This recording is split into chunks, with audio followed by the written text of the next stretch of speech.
Bien, les he compartido la pantalla. Sí, ahí se ve.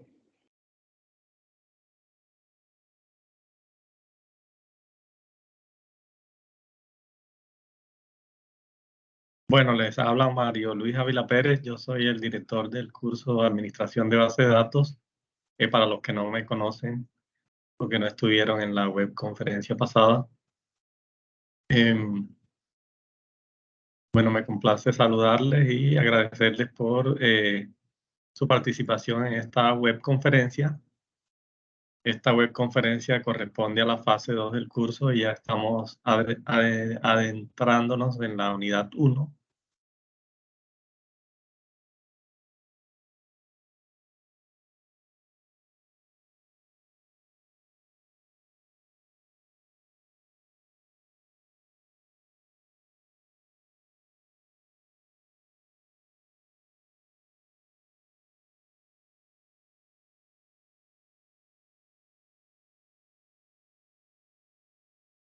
Bien, entonces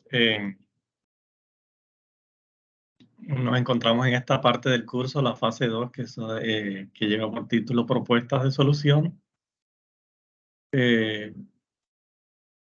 Esta fase 2 tiene o la unidad 1 mejor, tiene un resultado de aprendizaje que nosotros debemos alcanzar con el desarrollo de estas actividades, que consiste en crear sentencias y consultas y procedimientos en una base de datos para la gestión de la información en la toma de decisiones de una organización. Y pues los temas que vamos a estar viendo en esta unidad son las vistas, los procedimientos almacenados, los cursores y los disparadores o triggers. Entonces, estas son las temáticas que ustedes deben apropiar en el entorno de aprendizaje. Se les ha compartido un material que ustedes deben revisar. También, bueno, este enlace yo se lo voy a compartir ahorita. Me recuerdan porque aquí está el software que podemos usar para el desarrollo de la actividad, que es el instalador de Oracle 11. Ya hablamos un poquito más de esto, hablaremos. Bueno, entonces, en cuanto a las sentencias SQL, que son las que nos permiten interactuar con la base de datos, digamos, las podemos agrupar en tres grandes grupos de acuerdo con sus características. Entonces tenemos el lenguaje DDL, que es Data Definition Language. Entonces, este grupo de sentencias son las que nos permiten definir objetos dentro de la base de datos, principalmente crearlos, alterarlos, eliminarlos. Entonces, estas sentencias que vemos aquí en esta diapositiva, por ejemplo, esta create, ¿qué nos permite? A ver, alguien que la haya usado. Crear. Seguramente que crear tablas nuevas. Correcto. Por ejemplo, crear tablas, pero acá vamos a ver que también nos permite crear otro tipo de objetos, ¿verdad? Que son los que vamos, aparte de las tablas, que obviamente para el ejercicio tenemos que utilizarla para partir creando unas bases de datos, unas tablas que nos permitan hacer el ejercicio. Pero también tenemos esta sentencia alter que nos permite modificar estos objetos que vamos a crear. Por ejemplo, una tabla, le podemos agregar una columna, le podemos cambiar el tipo de datos dependiendo de si ya tiene datos la tabla, y entonces si el tipo de datos admite que podamos hacer un alter. Por ejemplo, no podríamos convertir una columna de tipo numérico en date o en tipo fecha, sí, ya tiene datos, ¿verdad? Pero pero sí podríamos agregar una columna de acuerdo con nuestra necesidad. En fin, hacer los cambios que consideremos necesarios. Tenemos esta sentencia drop que nos permite eliminar tablas una vez creadas. Tenemos esta truncate que nos permite vaciar una tabla. Le elimina todos los registros, pero que también la podemos hacer un delete el nombre de la tabla y que podemos eliminar todos los registros. Esta comment que la usamos para agregar comentarios y el rename para renombrar objetos. Digamos, estas sentencias son DDL, que son Data Definition Language. Entonces, estas son como las principales de ese grupo de sentencias SQL. Pero tenemos otro grupo que son las sentencias o lenguajes DML, que es el Data Manipulation Language, y que tenemos esta sentencia select, que la usamos. ¿Para qué usamos select? A ver.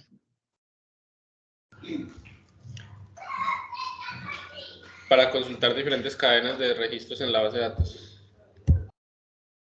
Correcto. Entonces esta sentencia select nos permite recuperar esos datos que tenemos guardados en nuestras tablas, en nuestras bases de datos. Mediante un select podemos recuperarlos. Tenemos el insert que nos permite insertar datos en una tabla. Tenemos esta sentencia update que nos permite modificar esos datos. Y tenemos esta sentencia delete que nos permite eliminar una fila o un registro que también denominamos registros. En otros textos también se les denomina tuplas a esos filas o registros que vamos insertando en la base de datos o en la tabla, mejor dicho.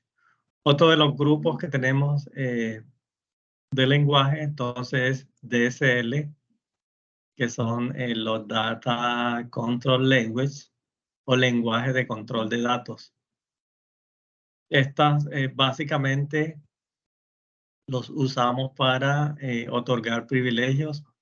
El grant, que es con que otorgamos privilegios a un objeto dentro de la base de datos, otorgamos o permisos que también les denominamos, o lo podemos hacer a nivel de tabla, a nivel de otros objetos. En fin, este grant es lo que nos permite a nosotros otorgar privilegios.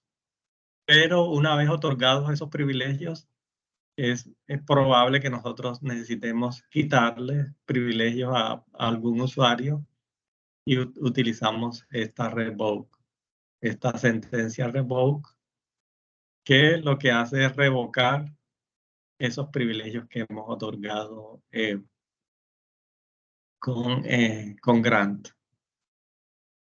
Entonces, si necesitamos crear roles, permisos e integridad referencial, así como el control de acceso a la base de datos, utilizamos esta sentencia. Entonces, recapitulando, ¿cuáles son los tres grupos que hemos visto? El DDL. Correcto. DML es el otro, de Data, sí. Y ahora el DCL. Correcto. Entonces, Data Definition Language, DDL, DML, que es Data Manipulation Language, y DSL. Entonces, las sentencias SQL nosotros las agrupamos en esas tres categorías: lenguaje de control de datos, lenguaje de manipulación de datos y lenguaje de definición. Bueno, veo que ustedes han estado muy participativos en cuanto al curso y los felicito por eso. Este es un curso que es muy importante en su formación disciplinar. Pues nosotros necesitamos las bases de datos para guardar la información, que es, bueno, algunos autores dicen que ese es el activo más valioso para las organizaciones, porque quien tiene la información tiene el poder. Entonces, de allí la importancia que nosotros apropiemos bien, todos estos conceptos de administración de base de datos. Y bueno, una de las preguntas que tenemos nosotros que resolver en el foro es lo de las vistas. ¿Alguien ha investigado de qué se trata esto de las vistas?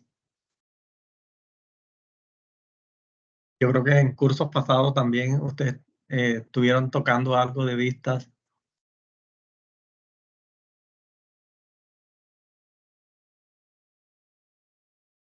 ¿Qué será una vista? A ver.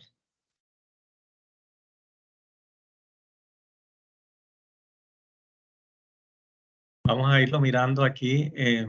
Entonces, nosotros principalmente trabajamos con objetos de tablas dentro de una base de datos, pero tenemos otro tipo de objetos y uno de estos son las vistas.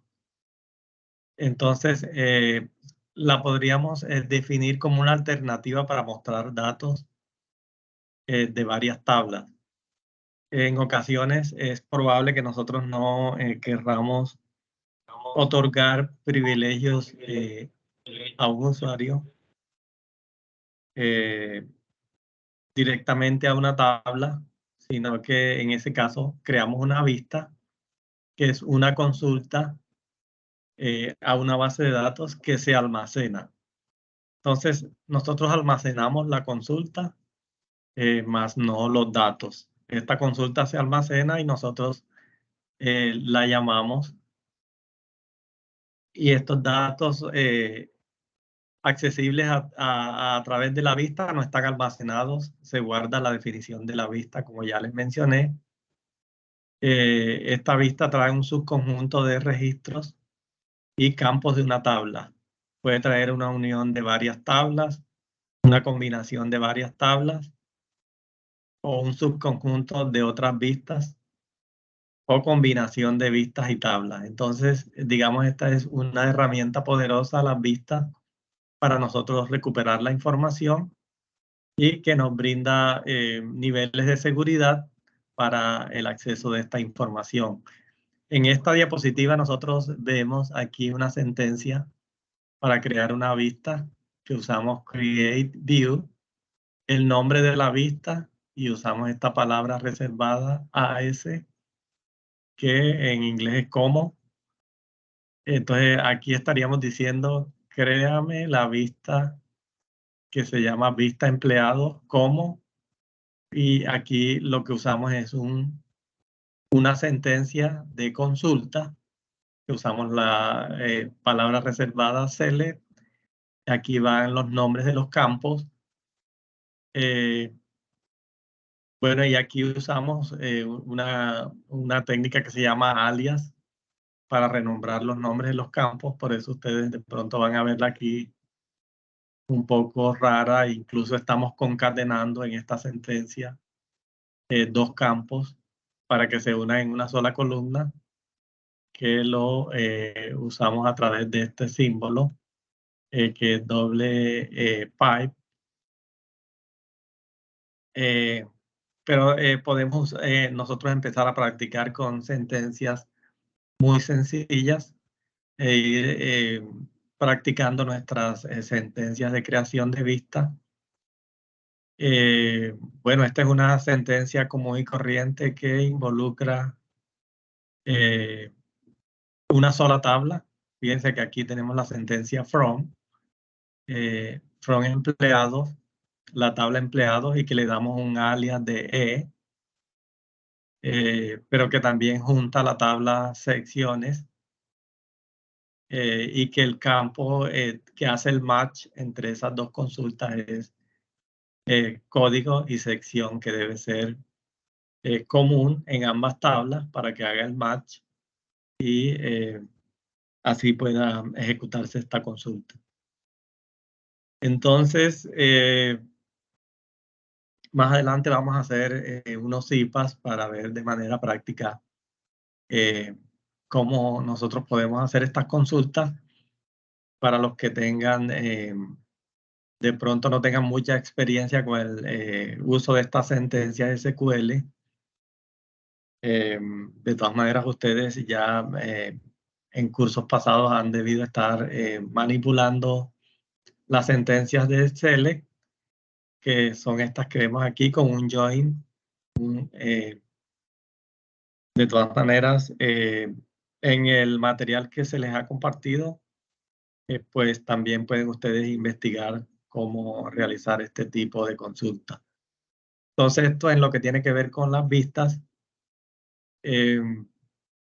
Otro de los temas que vamos a estar viendo en esta unidad es el lenguaje de procedimientos, que lo vamos a usar específicamente para el tema de cursores.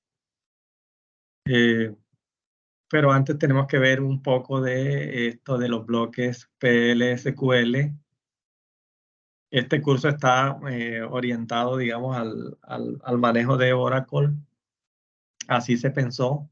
El software que se les va a proporcionar para la instalación es Oracle. Salvo casos excepcionales, bueno, estaríamos de pronto permitiendo el manejo en otras bases de datos. Pero el mensaje es animarles a que ustedes exploren Oracle y que adquieran esta experiencia con este motor de base de datos muy importante, tal vez uno de los más importantes del mundo, de hecho lo es. Oracle es una empresa grandísima y el hecho de que ustedes adquieran esta experiencia con Oracle va a ser muy significativo dentro de su palmarés y experticia. Entonces, ese es el mensaje que quiero dejarles. Volviendo a nuestro tema de lenguaje de procedimientos, nosotros vamos a ver algo de estos bloques PL/SQL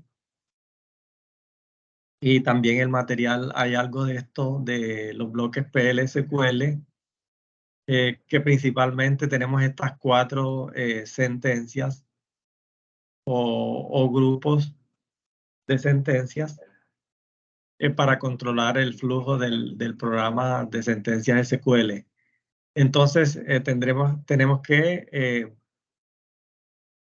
PL/SQL es un lenguaje de procedimientos que lleva inmerso las sentencias SQL. Sucede que en ocasiones el solo lenguaje SQL no se queda corto para hacer ciertas operaciones que ya requieren de cierta complejidad y entonces las bases de datos, los motores de base de datos proveen estos bloques de sentencias que nos permiten usar el lenguaje de programación y combinarlos con SQL. Entonces, por eso son muy potentes estos tipos de lenguaje, porque nos permiten usar SQL inmerso dentro de estos bloques de programa. Entonces, un bloque PL/SQL está compuesto básicamente por estas 4 tipos de sentencias. Una sentencia de declare, donde nosotros declaramos variables que las vamos a usar dentro del programa.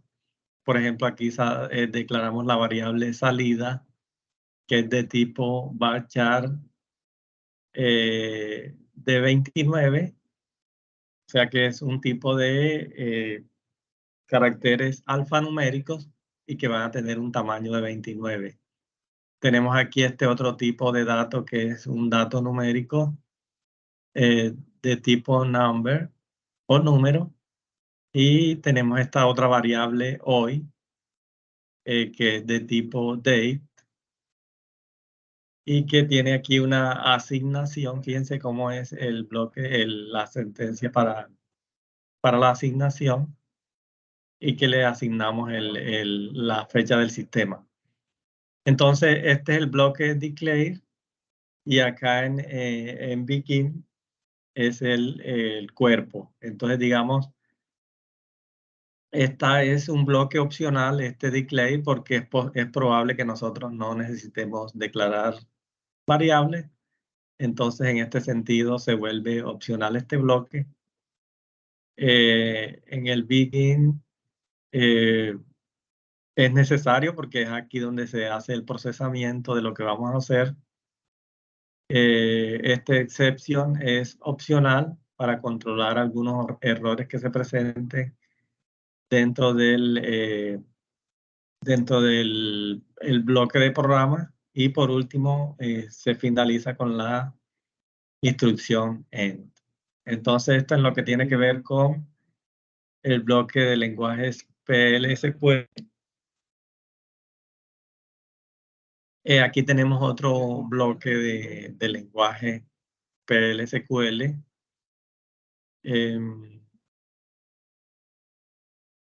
Tenemos la sentencia declare y declaramos una variable numérica. Y tenemos este ciclo, este begin, que tiene, fíjense, tiene un ciclo repetitivo. ¿Ustedes se acuerdan cuáles son los ciclos repetitivos que manejamos en programación? Aquí está el for, pero ¿qué otros conocen ustedes? El while. El while, Y el correcto. do while. El do while. Y el if también es un ciclo repetitivo. Ah, no, eso es condicional. Correcto. Entonces, todas esas sentencias, pues las podemos usar aquí dentro de este bloque de programa PL/SQL. Y bueno, ustedes aquí échenle un poco de cabeza a esta sentencia. ¿Qué creen que hace este fragmento de código? Muestra los números del 1 al 9. ¿Del 1 al qué? Al 9. O sea, pues, es que en programación, pues, no sé si sea Correcto, igual. pero muy bien, sí. Muestra unos números. De hecho, esta es una sentencia de salida. Y es un poco, digamos, un poco diferente este for a lo que nosotros estamos acostumbrados, porque aquí dice, hay una variable y dice que va del 1 al 9. Y tiene 1.9. Esto lo que indica es que va a ser 9 iteraciones o 9 repeticiones. Y entonces como y se va incrementando automáticamente, a diferencia de, por ejemplo, en C numeral, que nosotros tenemos que incrementar la variable aquí dentro del for. Entonces, este es un bloque para hacer un ciclo repetitivo del 1 al 9 que nos mostrará números iterativamente. Estas diapositivas yo se las voy a pasar junto con la grabación de la webconferencia. Otro de los temas que vamos a estar trabajando son los procedimientos almacenados o storage procedure. Y esta es una de las preguntas que ustedes tienen para resolver en el foro. Pero aquí les adelanto algo para que tengan bases para ustedes responder. Recuerden que estas respuestas deben hacerlas con sus propias palabras en la medida de lo posible, ¿no? Porque hay vocabulario técnico en el que ustedes pues no van a poder cambiar los nombres por su propia versión, sino que van a tener que usar esos tecnicismos. Entonces, los procedimientos almacenados son un conjunto de instrucciones SQL que hacen un trabajo específico. O sea, digamos, tienen un símil con las funciones. No sé si ustedes han tenido la oportunidad de trabajar funciones que son otro tipo de objetos en bases de datos. Estos agrupan y organizan tareas repetitivas. Tienen las ventajas de que comparten la lógica de la aplicación con las otras aplicaciones. Ayuda a evitar que los usuarios tengan acceso directo a las tablas. Digamos, provee también cierto nivel de seguridad el usar los procedimientos almacenados y agilizan los procesos, o sea, generan menos carga en la base de datos cuando se ejecutan las operaciones a través de procedimientos almacenados. Entonces, también tiene sus desventajas, que puede que no soporte demasiadas lógicas complejas, que es por los que habría que usar lenguaje PL/SQL. Bueno, aunque aquí también se usan esas, digamos, sintaxis de lenguaje PL/SQL, pero no soporta lógicas demasiado complejas y son difíciles de depurar, o sea, de encontrar un error, porque en ocasiones uno puede generar el script para el procedimiento almacenado y este se guarda y puede tener algún tipo de error que no hayamos controlado. Y es a veces complejo encontrar cierto tipo de errores. Pero en términos generales, las ventajas que aporta a una solución de base de datos son muchísimas comparadas con estas pequeñas desventajas. Este procedimiento almacenado que vemos aquí, esta es la sentencia para crearlo. Creamos el procedimiento, el nombre del procedimiento, usamos esta palabra as y aquí volvemos a ver estos bloques de PL/SQL que son los que usamos. Entonces fíjense que aquí usamos una sentencia update productos, set precio igual a precio más precio por el 0.1. Este sería un aumento haría un aumento sobre la tabla productos, sobre la columna precio, e incrementaría el precio. ¿En cuánto porcentaje creen ustedes que incrementaría el precio aquí? 1%. 10%. Bueno, 10% o 1%. Para mí el 10%. Sí, es el 10%, perdón, el 10%. Correcto. Entonces este sería un procedimiento almacenado que al nosotros llamarlo, lo llamamos por el nombre del procedimiento, automáticamente él va a ejecutar este aumento de precio. Esto por poner un ejemplo de cómo funciona un procedimiento almacenado. Bueno, los cursores. Resulta que en ocasiones se hace necesario que cuando nosotros hacemos un select sobre una tabla, automáticamente el select nos manda de una vez todo el conjunto de registros que reúnan condiciones de acuerdo con el criterio que nosotros usemos para esa selección, ¿no? Si no usamos criterio, pues nos va a arrojar todas las tuplas o filas de la tabla o de las tablas que involucre la consulta. Entonces, ¿qué pasa si nosotros necesitamos manipular o procesar esas filas de a una en una? Esa sentencia SQL directamente no nos va a permitir el proceso de esa de esas filas una por una. Entonces, en ocasiones nosotros necesitamos, por ejemplo, si tomáramos, por ejemplo, la tabla cliente, si nosotros hiciéramos un select, vamos a poner que nosotros necesitamos verificar, por ejemplo, el saldo de un cliente, pero bueno, eso lo podríamos obtener con la simple consulta y es posible que nos arroje de una vez el valor del saldo de cada uno. Pero si nosotros necesitáramos, por ejemplo, consultar otras tablas o hacer un tipo de operación antes de nosotros mandar la información a un reporte, por ejemplo, en ese caso nosotros necesitaríamos utilizar un cursor. ¿Qué nos permite el cursor? Procesar esas filas de a una por una, e incluso avanzar a la siguiente fila luego que la proceses o incluso retroceder. Entonces, eso nos lo permite hacer los cursores y hay unos cursores que son implícitos y explícitos.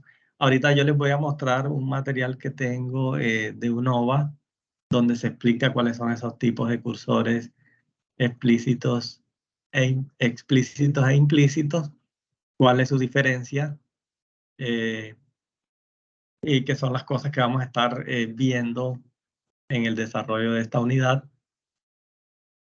Entonces, fíjense, aquí tenemos un cursor implícito porque usamos esta palabra reservada into.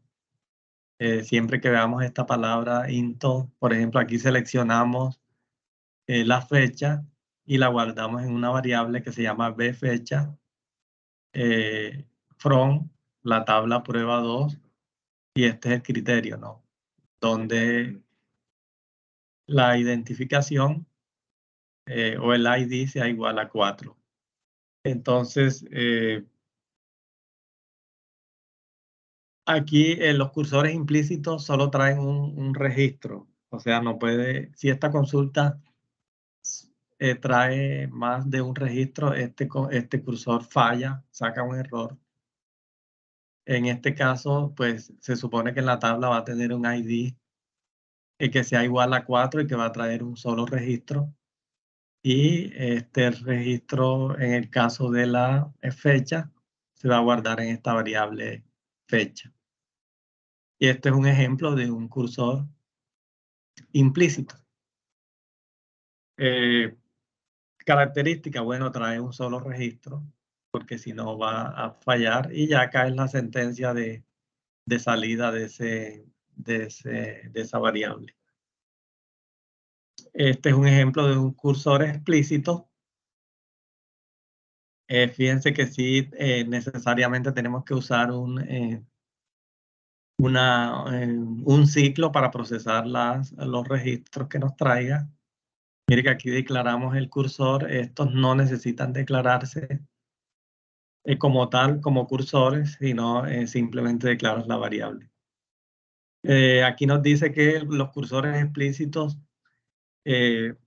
son los que son declarados y controlados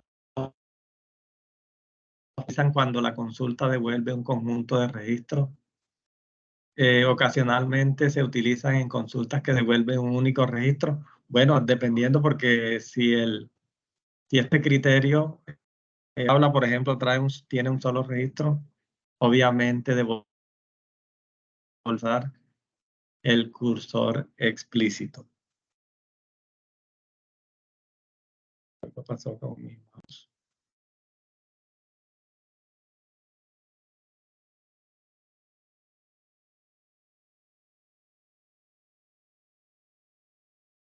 Sí me escuchan, ¿verdad?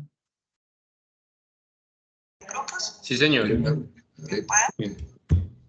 Bueno, algo pasó con mi mouse. Bueno, trataré de avanzar con flecha.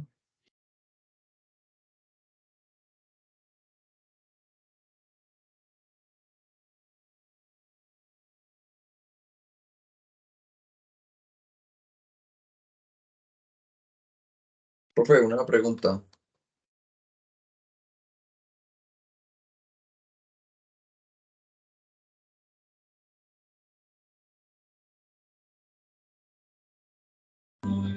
Buenas noches. ¿Es mi impresión o se congeló la imagen? Hola, hola, hola, hola. Sí, se congeló. Puede ser que se la haya caído. Hola. 1, 2, 3, 4. 1, 1, 1. Sí, parece que se congeló. 1, 1, 2, 3, 1, 1, 1. 1, 1, 1, 1, 1.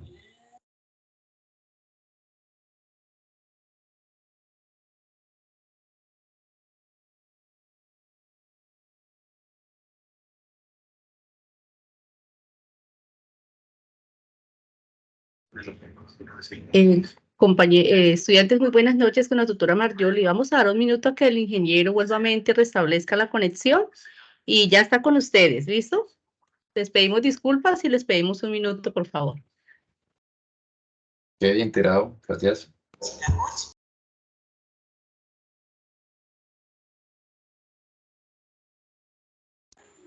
Tutora, buenas noches. Compañero, buenas noches. Mientras el tutor regresa, quería hacer una consulta sobre qué gestor de base de datos podemos usar para desarrollar el ejercicio que está planteado allí en la guía. Efectivamente vamos a utilizar Oracle, es el que está planteado en la guía, entonces nosotros le vamos a dejar toda la documentación pertinente para que ustedes lo puedan instalar, para que ustedes puedan hacer el ejercicio y cualquier novedad que se les presente, con mucho gusto nosotros los apoyamos, ya sea por Teams o por nuestros medios de comunicación, si se les presenta algún inconveniente de pronto a la hora de generar o de crear algún comando, ahí estamos siempre atentos. Ok, listo. Sí, señora, muchas gracias. Con mucho gusto.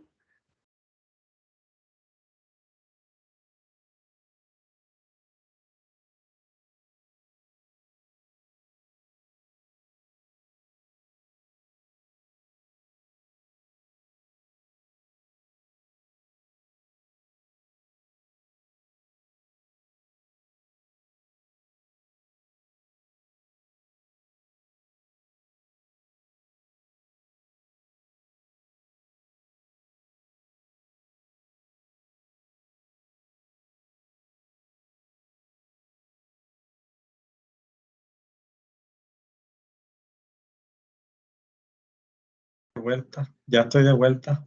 Qué pena. Tranquilo, ingeniera, que estábamos aclarando algunas dudas y estábamos esperando que se pudiera reintegrar. Gracias, profesora Marjoli. Bueno, no sé qué pasó con mi equipo. No está bien de todo, pero creo que me va a dejar terminar.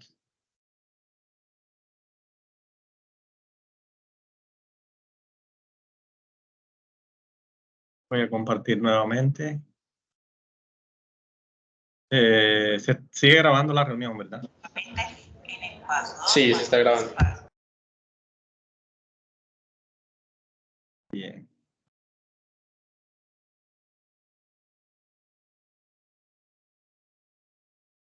Entonces estábamos hablando de los cursores. Ya estamos terminando y vamos a pasar a ver la guía.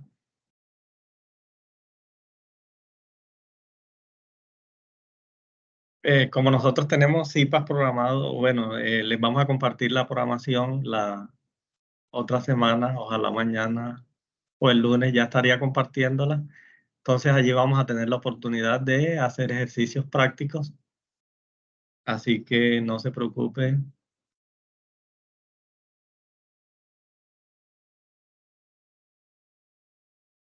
Entonces aquí en esta diapositiva podemos ver un cursor o los pasos que tenemos que hacer para trabajar con cursores. Primero lo declaramos usando la palabra reservada cursor. el nombre del cursor y utilizamos la palabra reservada is y luego usamos la instrucción select para el conjunto de datos que vamos a manipular. En ocasiones los cursores puede que lleven algún parámetro. Abrimos el cursor en el servidor, para ello utilizamos la palabra reservada open, el nombre del cursor y recuperamos cada fila con la palabra reservada fetch, el nombre del cursor y las variables donde vamos a guardar. Y ya por último cerramos el cursor. Entonces, fíjense que aquí estamos utilizando el bloque de declaración. Usamos la palabra, el bloque begin para hacer el procesamiento. Y aquí usamos fetch y while para el procesamiento. Pero vamos a ver más adelante que nosotros podemos resumir esto utilizando la palabra con el ciclo for, perdón, con el ciclo for, no necesitaríamos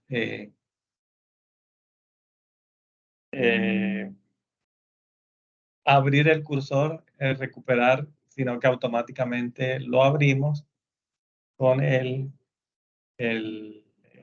si usamos el ciclo for, a diferencia de usar el while, es mucho más sencillo de utilizar y eso lo está más explicado en el OVA acerca de cursores. Y ya por último, el tema que vamos a estar trabajando es triggers. Estos triggers son disparadores, o sea que son bloques de código que se asocian a una tabla y ante un evento estos son disparados. Por ejemplo, yo podría tener un trigger para llevar, por ejemplo, se utiliza mucho, por ejemplo, para controlar,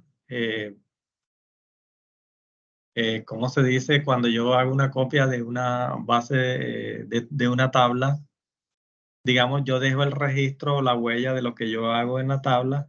Por ejemplo, si yo quiero que cuando se elimine, por ejemplo, una factura, que no suele ocurrir, pero en ocasiones hay que eliminar algún registro de la tabla, de una tabla, y yo quiero dejar una huella en alguna parte, pueda que haga una tabla de respaldo y yo automáticamente creo un disparador para que cuando se haga este evento, automáticamente se copie el registro en la otra tabla justo antes de eliminarla.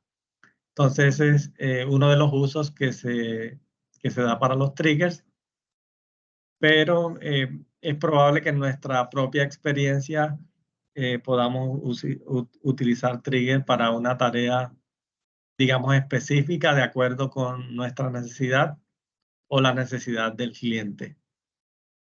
Entonces, estos son disparadores que se ejecutan ante una eventualidad que puede ser, por ejemplo, antes o después de insertar un dato en una tabla, o al actualizarlo, o al hacer delete sobre la tabla.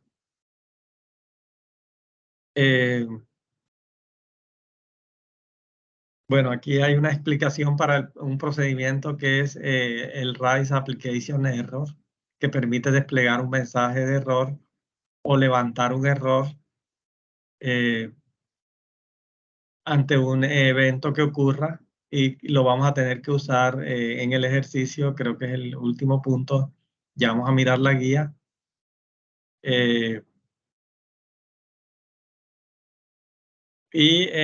Bueno, si se trata de un disparador after que se ejecuta después de la sentencia, cuando los datos ya han sido actualizados,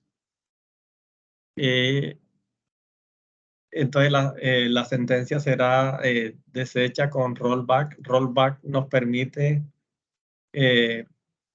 hacer una, digamos, es como hacer un control Z cuando nosotros trabajamos en Word y vamos a deshacer una operación. En bases de datos esto se usa con rollback.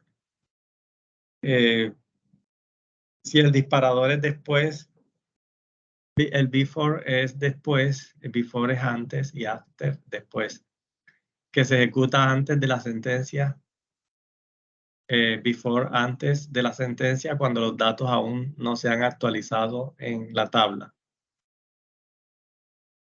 Entonces, esto es lo que tiene que ver con los triggers, que también lo vamos a ver de manera práctica en el CIPAS, y también les voy a compartir un material de cómo ustedes los pueden usar, estos disparadores. Este es un ejemplo de un trigger que se ejecuta antes de actualizar la tabla estudiantes. Se ejecuta para cada registro. Si se está actualizando el campo ID de la tabla, o sea, la columna ID, entonces va a levantar un error diciendo que no se puede modificar el código del estudiante. En caso contrario, inserta el registro o inserta un registro en una tabla de control con el nombre del usuario y la fecha en que se realiza ese evento. Entonces, con estos triggers, como les comentaba, nosotros podemos hacer una trazabilidad en una base de datos para dejar la huella de quién hizo qué cosa, y de esta manera pues se pueden hacer auditorías sobre el sistema. En ocasiones hay que hacerle un rastreo a alguna operación. De esta manera nosotros, usando triggers, podemos de manera automática, sin intervención humana, podemos dejar esos registros que nosotros necesitemos en tablas de auditoría, por ejemplo.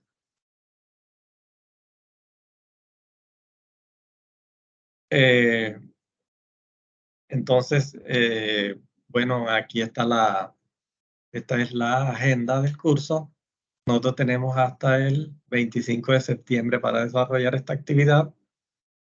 O sea que estamos a 25 días, tiempo suficiente para que ustedes le dediquen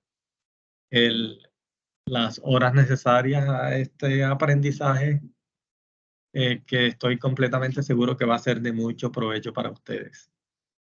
Este es un tema muy interesante, muy chévere, que la idea es que se diviertan haciendo estos ejercicios.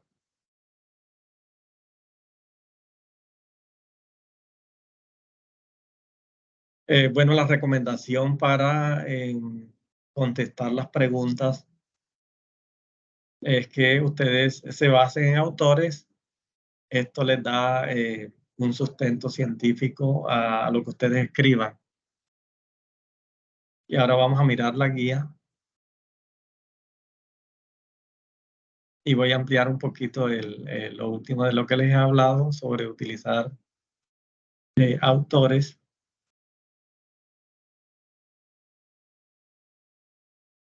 No sé si la profe Marjorie Tutor, tengo una tiene algo. pregunta.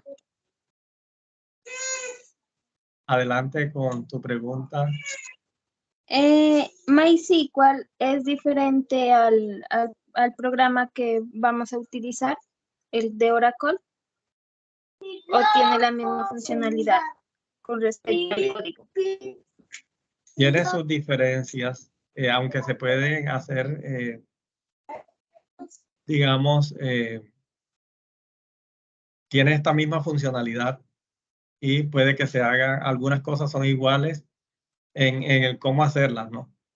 Y en otras hay algunas diferencias en cómo lograr esos objetivos. Pero entonces, digamos, para... vale.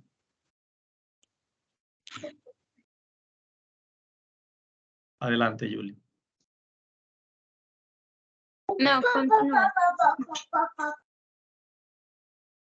Entonces, de allí la recomendación, pues, de que usen Oracle, porque el material que se le está pasando está orientado a Oracle.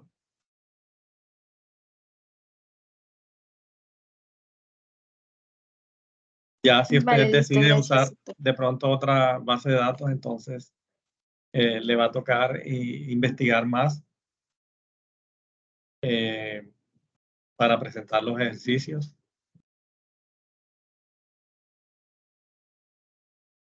Entonces, digamos,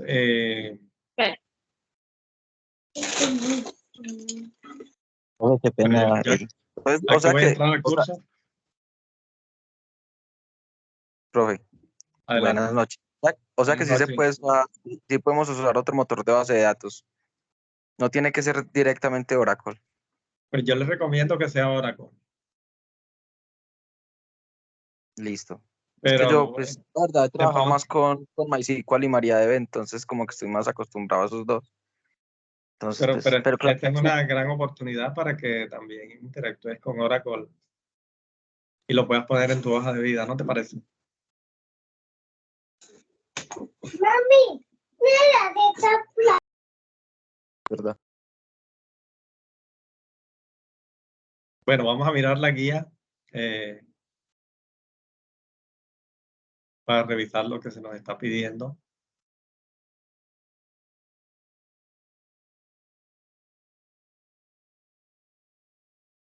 Bueno, yo no voy a leer el problema, aquí está el problema planteado. Es una empresa ficticia, Skynet. Ustedes saben leer, así que yo no voy a leer esto. Pero entonces la recomendación es que ustedes enfoquen, por ejemplo, estas preguntas que se plantean aquí, cada uno dice cada estudiante. Bueno, para poder dar solución a estos planteamientos se deben leer con detenimiento la temática propuesta para la unidad 1, control de datos con lógica de usuario. Cada estudiante debe dar respuesta a los siguientes interrogantes con sus propias palabras y en caso de tomar como base un autor, hacer referencia de este. Y bueno, aquí se proporciona un número, mínimo 50 palabras y máximo 150. En realidad esto lo que quiere decir nosotros, la profesora Marjoli y yo, no vamos a ponernos a contar las palabras, a ver si tiene 50 o se pasó de 150. En realidad esto tiene el propósito de que ustedes sean, digamos, concretos en lo que colocan allí, en estas preguntas, y que sean sucintos, o sea, resumidos, que esa respuesta sea concisa. Lo recomendable es que ustedes se basen en autores y los citen dentro del texto. Por ejemplo, que ustedes coloquen según Ávila 2023, las vistas nos permiten hacer consultas a una base de datos sin utilizar directamente las tablas. Un ejemplo, ¿no? Y ustedes en su bibliografía colocan a Ávila 2023. No es colocar una bibliografía ya en la parte de abajo del documento que no está citada dentro del texto. Si yo coloco un autor es porque yo ese autor lo estoy citando dentro del texto. Y por supuesto lo recomendable es que usted utilice autores para sustentar esas afirmaciones que usted hace. Esto le da un soporte científico a sus afirmaciones. Además, es una buena práctica porque usted todos sus documentos ya va adquiriendo este hábito de escribir de esa manera y eso le va dando habilidades para cuando usted vaya a hacer su proyecto de grado o vaya a publicar un paper o un artículo, pues ya tiene todos estos aprendizajes y no va a tener problema. Nuestra última actividad es un paper que vamos a hacer y bueno, desde allá es importante ir practicando. Otra cosa es que todas estas actividades se pasan por Turnitin. Entonces, me duele mucho cuando encuentro trabajos que superan por ejemplo, el 90% y hasta más en Turnitin, lo cual pone en entredicho la originalidad de esa tarea. Y créanme que para mí no es placentero ponerles un 0. Entonces, yo espero que eso con ustedes no va a ocurrir. Pero no sé si la profesora Marjolis tiene algo que agregar en este punto. Sí, ingeniero, efectivamente, o sea, uno entiende que hay una guía propuesta y que se tiene que desarrollar, pero en los trabajos que he revisado durante esta semana, he logrado identificar que como transcriben nuevamente la guía, copian y pegan los puntos, que me parece fabuloso, pero eso les está subiendo el índice en cuanto a la parte de que me aparece que toda la referencia es institucional. Pues yo les he hecho la aclaración ahí porque pues obviamente hay unos marcadores más del 70%, y uno pues logra identificar que efectivamente es la guía, que está totalmente, hasta el problema lo han puesto ahí en el trabajo que entregan. Entonces, tener cuidado con ese punto porque Turnitin se está marcando unos niveles altísimos que aparece como si fuera plagio. Si yo le quito todo eso que ustedes tienen, efectivamente, digamos que la similitud pasa a un 13-14%, entonces para que ustedes lo tengan en cuenta. Y pues obviamente como se revisa el trabajo de manera minuciosa, pues no queremos encontrar sorpresas por ahí que hayan algunas copias o algo, tener cuidado con esa parte porque para eso se les da una bibliografía, para que ustedes la tengan en cuenta, consulten y puedan sacar sus propias apreciaciones referente a las preguntas que se les dejan. ¿Sería eso, ingeniero, nada más? Muchas gracias, es importantísimo punto que toca Marjolis. Cuando ustedes colocan el problema, si lo pegan, ¿qué pasa? Que todo esto le genera similitud y esto incrementa el índice, como lo acaba de describir la profe. Bueno, entonces presentar estas definiciones y luego allá aquí en el punto 5, bueno, hacer un comentario significativo mínimo. O sea, usted va a hacer una realimentación positiva sobre un aporte de un compañero. Puede ser en el sentido de complementar ese aporte. Si usted ve que hay algún puntico que no mencionó, usted le podría complementar ese aporte. Entonces, esta es la idea de este punto 4. Entonces, usted puede hacer más, pero como mínimo a uno de las intervenciones de su grupo. Ahora, si no hay intervenciones, pues no tendrías que hacer este punto, pero es muy difícil que esto suceda. Siempre vas a encontrar algún aporte del compañero. Bueno, yo nuevamente los felicito porque ustedes han estado muy activos en el foro de la actividad 1, tuvieron una participación significativa y esperamos que así sea en esta actividad. Bueno, ustedes están siempre colocando aportes, no esperan que sea el compañero el que ponga el aporte, sino que ustedes se animan y lo colocan, y eso me parece muy importante. En el punto 5, bueno, entonces aquí vamos a crear las siguientes tablas. Fíjense que estas tablas son a partir del mismo ejercicio que se propuso. Y bueno, en cierta manera aquí está la solución al problema del diagrama de entidad-relación que ustedes tendrían que presentar. Ustedes pueden comparar el suyo con este que está aquí y pueden usar el suyo. Porque, bueno, la mayoría debería estar muy parecido a este. Digamos, estas son las tablas básicas para ese ejercicio. Es posible que usted tenga algunas otras que no estén consideradas aquí. No hay problema con eso, no tiene que ser igualito.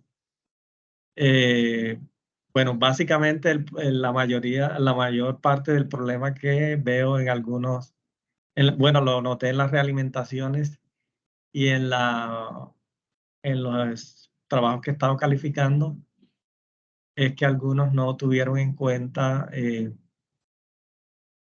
que en la tabla de productos, esta tabla de pedido, ¿dónde está la tabla de pedido?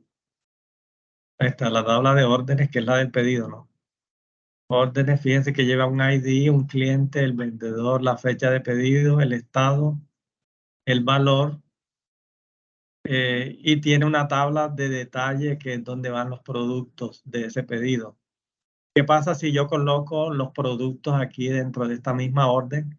Entonces, yo puedo tener un pedido que tenga, vamos a poner un ejemplo sencillo de un pedido en la tienda. Yo voy a comprar arroz, azúcar y panela. 1 libra de cada uno. Entonces, si yo lleno la tabla, por ejemplo, para el azúcar pondría ID del cliente, que es mi ID.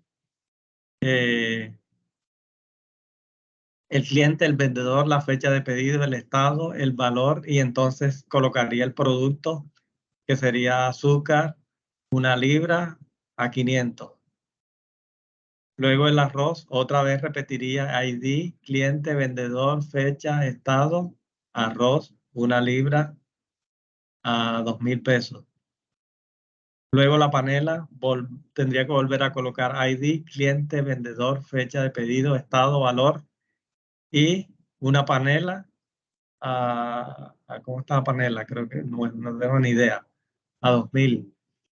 Entonces, ¿qué pasa? Que por cada producto de este pedido, yo voy a llenar un registro y eso me va a crear ¿qué?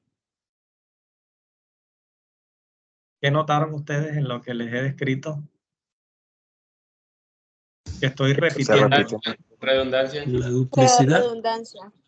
Correcto. Estoy repitiendo estos datos de ID, cliente, fecha, todo esto. Entonces, para solucionar eso, fíjense que ¿quién origina ese problema? La relación entre órdenes y los productos del pedido.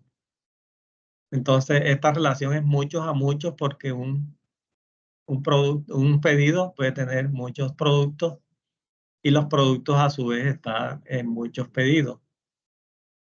Entonces, para solucionar esto hay que crear una tabla puente o de unión entre productos y pedidos, y esta tabla lleva la llave foránea de la orden, la llave foránea del producto, y entonces aquí lleva la cantidad y el precio. Esto que viene a ser el detalle de la orden de pedido. Y este detalle nos sirve también para la factura. Acuérdense que la factura, imagínense ustedes la factura. La factura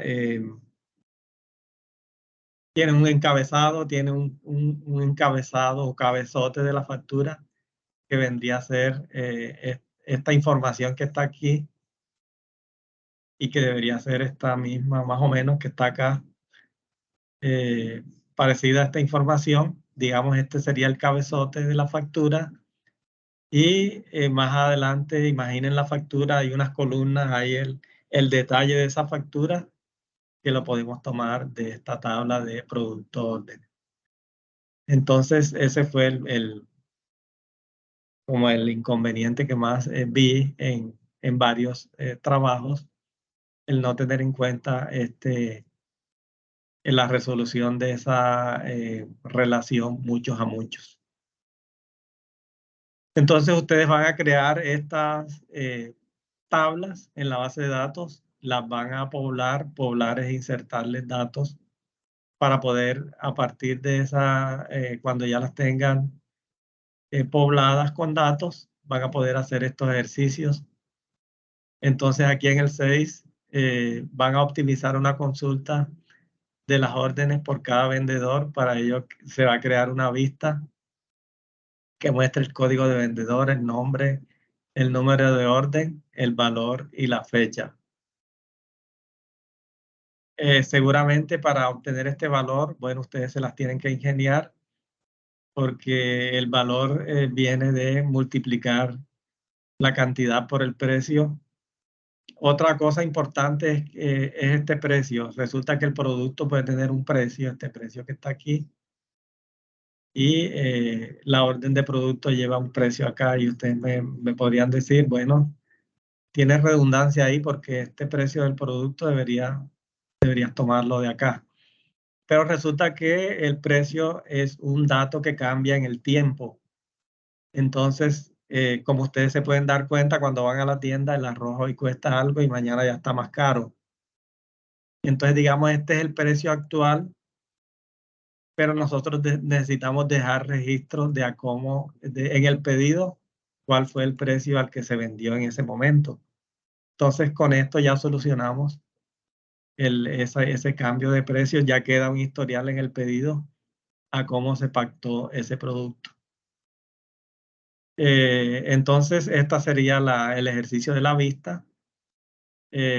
Vamos a crear un procedimiento almacenado que actualice una columna de la tabla vendedora. Esta es muy fácil. Crear un cursor que reporte el valor de cada factura utilizando la tabla de detalle de pedido. También vamos a utilizar esa tabla de detalles. Y por último, vamos a crear un disparador en una de las tablas para inserción que emita un mensaje de error cuando se inserte un registro con una descripción que ya existe. Ustedes saben que, que tenemos una tabla puede tener una llave única que el mismo motor evita que se repita, pero podríamos repetir la descripción de un producto. Entonces vamos a hacer un trigger que nos controle que no coloquemos el mismo nombre para diferentes productos. Dice que en una de las tablas, o sea que puede utilizar cualquier tabla para este ejercicio. Y en eso consiste la actividad. ¿Alguna pregunta hasta allí? O no sé si la ingeniera Marjolis quiere agregarnos un detalle o complementarnos algo de lo que hemos dicho que se me haya escapado. No, ingeniero, efectivamente, pues el trabajo está bien explicadito en la guía, está detallado todo lo que se debe hacer. Ya cualquier novedad que se les presente, pues con mucho gusto estamos atentos por Teams o por nuestro mensajería interna para que ellos nos pregunten cualquier inconveniente que se les presente, pero pues ahí ya está de manera explícita cada punto lo que se debe ir desarrollando. Bien, entonces por último ya vamos a ver la rúbrica, que son los criterios con que nosotros vamos a evaluar su actividad. Y esto es importantísimo tenerlo en cuenta porque seguramente ustedes aspiran al máximo puntaje. Entonces, para lograr eso, usted tiene que revisar esta rúbrica y asegurarse que usted está cumpliendo con todos los criterios. Entonces, por ejemplo, este primer criterio, presenta el informe de la actividad fase 2 en el formato solicitado. Se pide PDF, entonces no lo envíe en Word, sino en PDF. Usted convierta su documento a PDF. Y dice que debe tener reglas de ortografía, redacción, la hilación de los conceptos y también debe tener la norma APA. El documento debe llevar los puntos que se solicitan.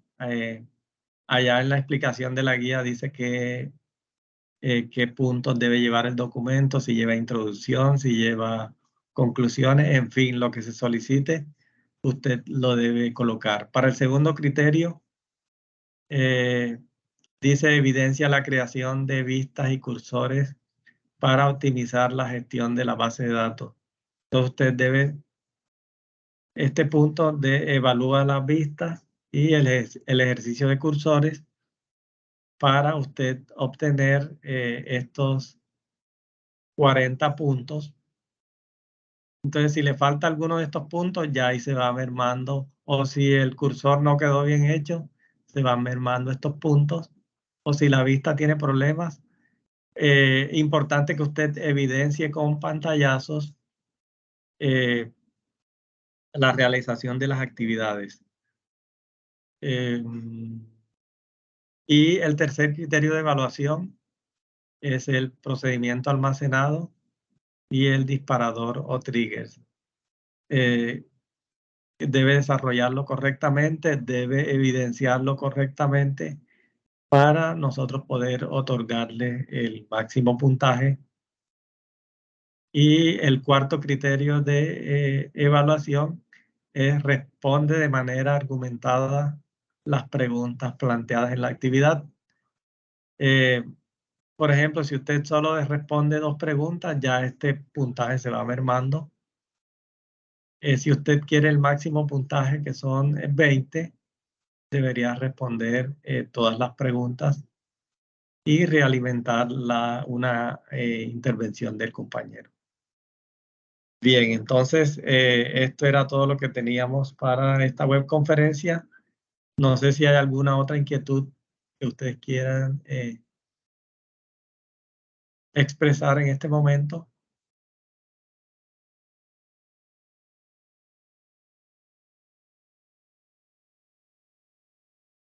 Recuerden que esta actividad es individual, pero tenemos un foro donde usted hace sus aportes y formula sus inquietudes.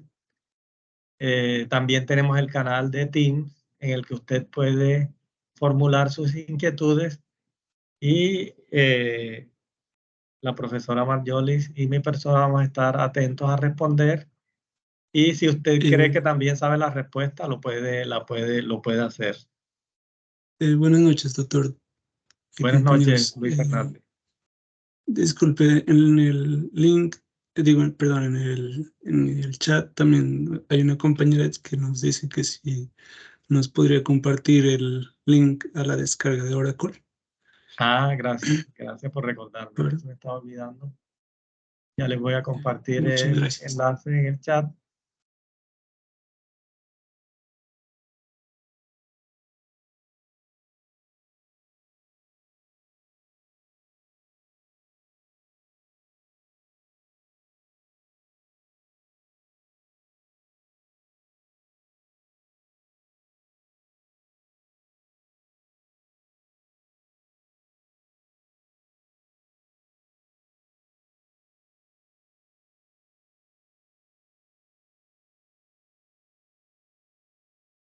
Bueno, ahí está el enlace para que ustedes descarguen. Ahí que va a encontrar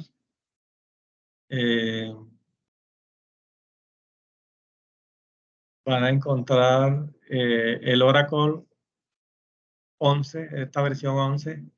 Es muy liviana, no les va a consumir muchos recursos. Por ello, les recomiendo que instalen esta. Y aquí está el SQL Developer. Esta versión es del 2022. Pueden usar esta o la descargan de la página de Oracle. Para ello necesitan crear una cuenta si la van a descargar. Este software no necesita instalarlo, solo descomprimirlo y ejecutar el SQL Developer que viene dentro. Este trae el Java, la máquina virtual de Java, así que no necesita instalarla tampoco. Esos son los 2 programas que deben descargar.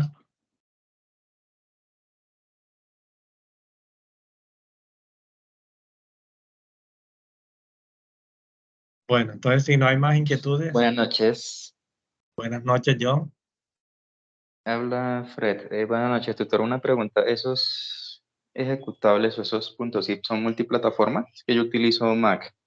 Entonces no sé si sea compatible o me toque descargarlo de la página. No, estos son para Windows.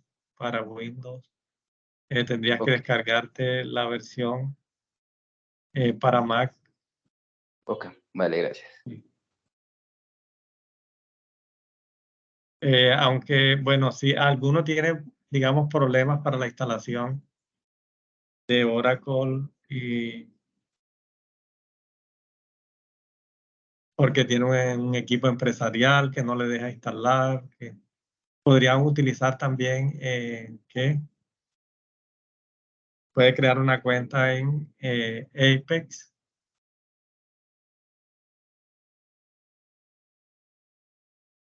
Bueno, aquí está en inglés, pero esto en español, aquí dice inicie una cuenta gratuita. Es muy sencillo de crear y aquí escoges la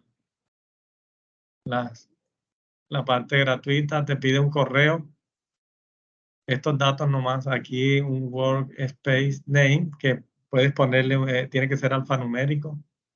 Le puedes poner, por ejemplo, lab, si tu nombre es Juan, lab Juan, y él te va a dar cuenta si está disponible y te envía un correo y automáticamente te deja una sesión abierta en la que puedes abrir en la nube y puedes crear las tablas. Todavía esta actividad la puedes desarrollar, se podría desarrollar aquí en Apex, en Oracle Apex. De pronto la actividad de la siguiente fase sí requiere la instalación de Oracle porque hay que trabajar con Table Space, que esa parte sí no se puede trabajar aquí en el Oracle en línea. Y la gestión de usuario. Entonces, sí, digamos, esta sería una opción para los que tengan problemas en este momento, que necesiten hacer el ejercicio y no tengan disponibilidad para instalar el Oracle 11G.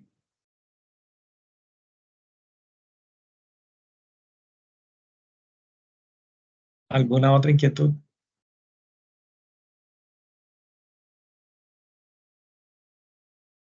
No, ingeniero, todo clarísimo. Muchísimas gracias. Bueno, entonces, feliz noche para todos y éxito en el desarrollo de la actividad. Tato. Gracias, feliz noche. Gracias. Gracias, feliz noche. Gracias, tutores. Hasta luego. Gracias, buenas noches.